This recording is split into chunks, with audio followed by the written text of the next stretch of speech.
Bonsoir Aline. Bonsoir. Merci d'être parmi nous ce soir à la conférence Plume, thème Terre. Je suis contente d'y être. C'est nouveau, mais je suis contente. C'est nouveau? Ouais, très nouveau. C'est la première fois? C'est la première fois. Bon. Et c'est comment ce soir?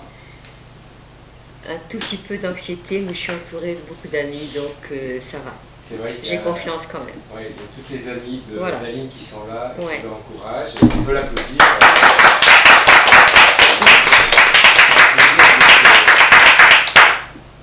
L'applaudir pour être venu ce soir à cette conférence au cours de laquelle elle va nous parler entre autres, d'un sujet qui la passionne, qui est là-bas, retour en Algérie. L'Algérie. En fait, t'as pas forcément quitté l'Algérie, et tu es tout le temps en comparaison entre ce que tu vois en France. Oui. Et ce que tu vois, ce que tu as quitté. Ben, j'ai gardé des images tellement dénudées, tellement rases, tellement sauvages, que je n'ai pas encore appris à aimer les garrigues, les forêts alpines, les rivières, les paysages que j'ai vus là-bas, je crois qu'ils restent accrochés à moi, encore. D'accord. Donc ces paysages qui étaient les paysages de ton enfance, de ta jeunesse, Oui. tu es parti d'Algérie en 62. En 62. J'avais une vingtaine d'années. Une vingtaine d'années, donc Ouais. l'Algérie c'est... L'Algérie, c'est ma vie, c'est mon père qui est né là-bas, ma mère qui est née là-bas. Comment sont-ils, si tu devais nous décrire un peu la vie de ta famille? Alors chez moi, c'est... J'avais prévu les Kleenex, si besoin. Non, mais quand on dit la vérité, c'est pas la peine de tomber dans le pathos. Ouais. Mon père était un homme de la terre. Son père avait quitté l'Andalousie à 13 ans parce qu'il en avait marre de la misère. Son père étant mort, il était l'homme de la famille, il avait sa mère avec lui, il est parti. Il avait travaillé 20 ans dans une ferme à Saint-Cloud, dans l'Oranie. Et avec ses économies, il est parti au pied des monts Saïda, parce que là c'était moins cher, il y avait les sauterelles, il y avait le sirocco, il y avait une terre assez stérile. Alors si tu nous situais sur une carte d'Algérie... Ce sont les monts Saïda, c'est mon petit village, s'appelle Oued Taria, c'est à 150 km d'Oran, à l'intérieur des terres, mais du côté pas cultivable vraiment. Une terre qui rendait peu. C'est l'ouest de l'Algérie. C'est ça. Donc si tu veux, si je devais décrire ma famille, c'est une famille de terriens, une famille pratiquement illettrée. Mon papa savait à peine lire.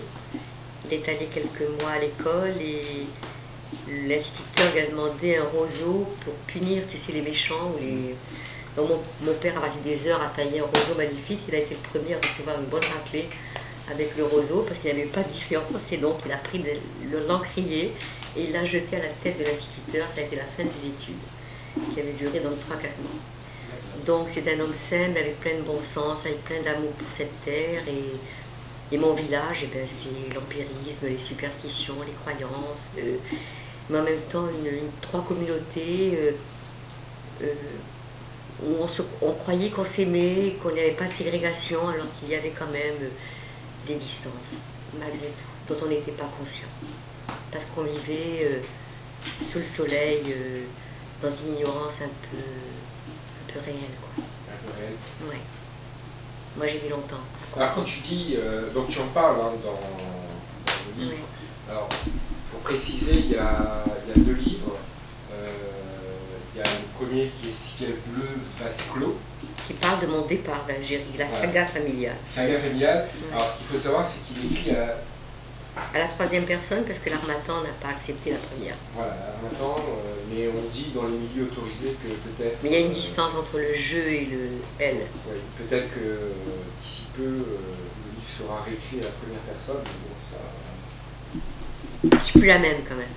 Ah oui, c'est un ciel bleu Vasco, donc ça c'est C'est la saga C'est la familiale. saga familiale. Toute l'histoire authentique de la famille, ma vie là-bas. D'accord. Après, il y a un deuxième livre qui s'appelle Caillou Rouge. Alors, Caillou Rouge. Alors là, c'est mon côté un peu féministe, Oui, qui pense que le langage a été fait par des hommes, pour Oui. des hommes, oui, qu'on n'a jamais laissé aux femmes leur intuition, leur finesse d'analyse, oui. et qu'on a utilisé les mots un peu en dépit du bon sens. Une femme, par exemple, n'aurait jamais dit tomber enceinte. Alors voilà, merci, parce que justement, c'est quelque chose qui m'intéresse, c'est que, je rappelle qu'on a une panne technique pour, je veux dire assez régulièrement au cours de la conférence. J'ai pas de webcam ce soir, mais on peut nous entendre. Donc Caillou Rouge, justement quand tu m'en as parlé, tu m'as dit, est-ce qu'une femme aurait dit tomber enceinte? Tomber enceinte. Parce que dans tomber, il y a comme une chute. On ne tombe pas enceinte, ou alors on ne perd pas un enfant comme on perd un chapeau, quoi, tu vois. Voilà, perdre un enfant. Perdre aussi, un enfant, perdre ça, un je chapeau, suis- la femme, si tu parles du sexe féminin, il y en a 3 pages, Oui, le sexe fort, oui. et puis sur le sexe faible, tu sais même pas comment ça s'appelle finalement. Sinon, D'accord. tu me donnes un nom. Il n'y en a pas. Je sais pas, là, tu vois, j'ai moi, je pas te le encore garantis. vu assez de Parce que moi, j'ai de cherché. blanc, Parce que moi, j'ai cherché. Ça, t'as cherché. Ouais, D'accord. ouais. La femme née, page 426 dans le petit Larousse illustré, et ses premiers vagissements sont entendus par le mot qui la précède. Les félagas, nom des partisans en Algérie, soulevés contre l'autorité française. Les fêlures aussi.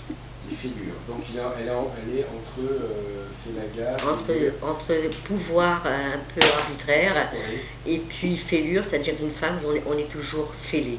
On est toujours, mais pas fêlée dans le sens ouais, idiot, mais fêlée dans le sens brisé, cassé. d'accord. Parce que dans une société comme la nôtre, eh ben, je trouve qu'on n'est pas assez à notre place.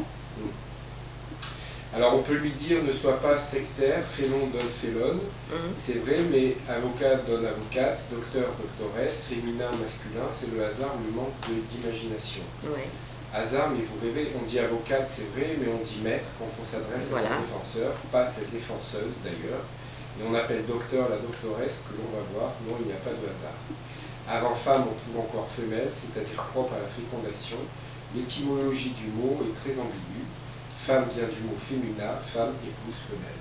Épouse, voilà. On est d'abord une épouse, une femelle. Mais je le crois profondément ce que j'écris quand même là. Mais je pense que, pour avoir lu donc là-bas, Retour en Algérie, c'est vrai que tu crois profondément ce que tu Ce que j'écris, ce oui. que tu Oui. écris. Je peux pas écrire si je n'y crois pas.